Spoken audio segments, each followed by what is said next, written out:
You know, by the time 1900s came around, the gold was all dried up, so it took them about 3.5 years to build up the town and go and get the gold and wipe it all out and leave.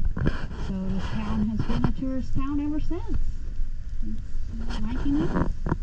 So it's pretty neat, and that's how everyone got here, is by steamboat and boats, and still doing it the same today.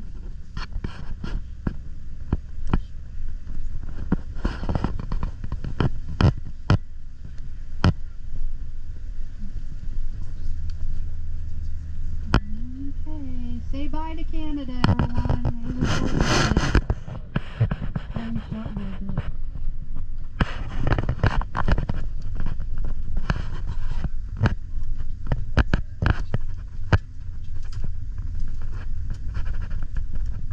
Fun little stop, because all that snow is not usually there. It only goes back a little bit farther, but they don't even have any guardrails right there. It's just like a sheer drop, and I'm like always afraid to. But it's most famous part because that sign that's covered says "Welcome to Alaska," and so a lot of people like to take that picture. They got it covered up. It's not really stopping out. And the other day I saw some people like walking on the snow on the edge, and I'm like, oh my goodness, they're gonna go straight down. What are they doing? Little scary. Anyway,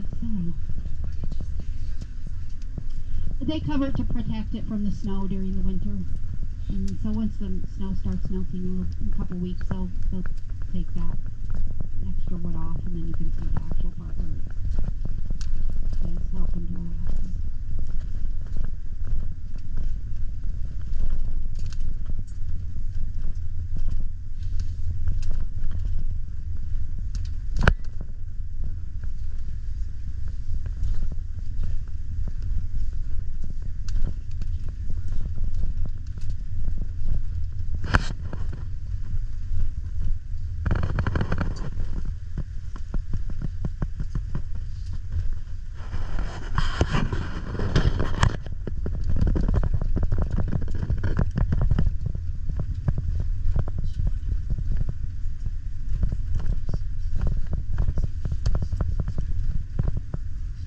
Is everyone ready for a fun story? You want a fun story? Well, this fun story is about a moose and a bear. Really exciting. Okay. Great place to tell a story about a moose and a bear, right?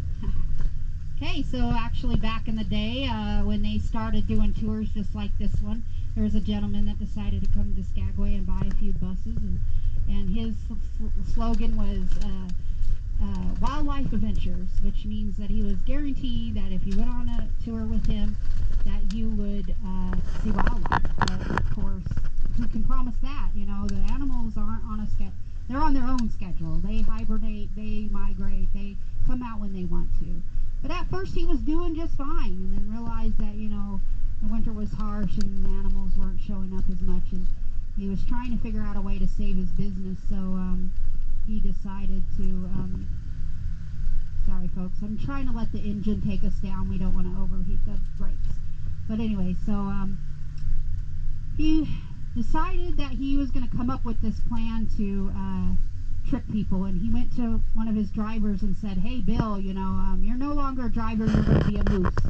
He's like, boss, what are you talking about? I'm 5'5", no one's going to believe I'm a moose. And he goes, no, I got these big antlers, I'm going to put them on, you're going to be hiding behind a bush, and you're just going to shake your head around and pretend like you're a moose far away, and they'll believe it, don't worry about it. And he's like, okay boss, whatever you say. So their little thing was that you know, he'd come around the corner and get on the mic and tell them, hey, we're coming around the corner, get your moose on. And they were doing that for a good couple weeks, and they Bill was loving it. He was actually researching how to be a moose. He got a better moose, like a full costume, was just getting in the groove of it. And they were selling a lot of tickets, and so they were having lots of fun. But a couple weeks down the road, Bill hears the boss get on the radio and warn him, hey, we're coming around the corner, get ready. But he's like, I'm sorry, but I need to tell you something, so don't freak out, but there is a bear behind you. Well, of course Bill's going to freak out. He's screaming like a little girl, ah, and running down out in the wilderness. And screaming, saying, "Boss, let me on that bus. I didn't sign up to die in Alaska." And he's a running and just for his life. And the boss is just like, "Calm down. I can't let you on the bus. You're going to give away our little trick here." And he's like, "Why don't you just lay down and play dead?" And he's like, "No way. What are you talking about?" And Bill is a running. He's hearing that bear get closer and closer, and he is afraid that his life is going to end. And he feels the bear breathing down his neck, and then feels the paw on his back, and he thought, well, I'm not going to go out without a fight. So he turns around to rear up, and all of a sudden he hears, "Bill, stop freaking out. We're both going to lose our jobs." So, but that is a very funny story, but the cool, funny part of it is it's actually a true story. A gentleman actually did do that one season as a joke, just to be funny. But, to get the people to have a little fun out in the wilderness. So I'm sorry you guys didn't get to see a moose and a bear, but even during the season, it's a rare occasion. I might I mean, they're just coming out of hibernation, and there's not a lot of food for them, so they're still kind of just being lazy and not doing much. So, but yeah, I've seen a mama moose and a baby moose the first year I was here. I've been doing this for 3 years now. This is my 3rd year. And I've seen some brown bears, but I have not seen a single black bear yet. I haven't got lucky. Like, all the other tour guides will be like pictures and videos, or like even the mama and the little babies following them. And I'm like, man, I really want to, because that's one of my favorite animals is a black bear.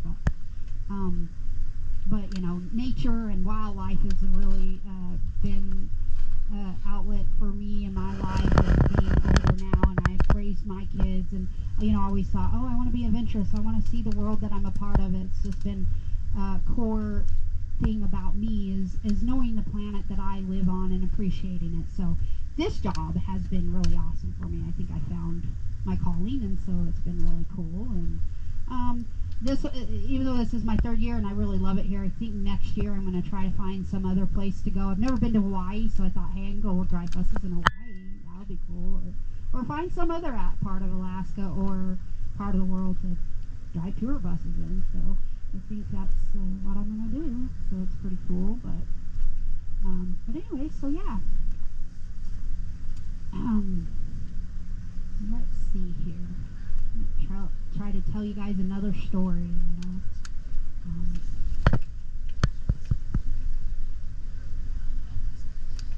I'll just touch base on the story I've already been telling you guys. So out of all of that, and telling you guys how much they went through to get this gold, and then never really came out with much and everything, they actually had this years later, like 30 years down the road after this had all went down, they found a lot of the people that participated in the gold rush, and their biggest question is if you knew that you weren't going to come out of it with the riches and how much it was going to take and how much you had to go through to now that would you do it? Would you do it again? And they all profoundly said yes, which is very surprising, but not for those same reasons. Actually, their reasonings were that they found meaning in life, because they found that it wasn't about the money, it wasn't about this little rock that was going to make them rich, that what made them rich in the end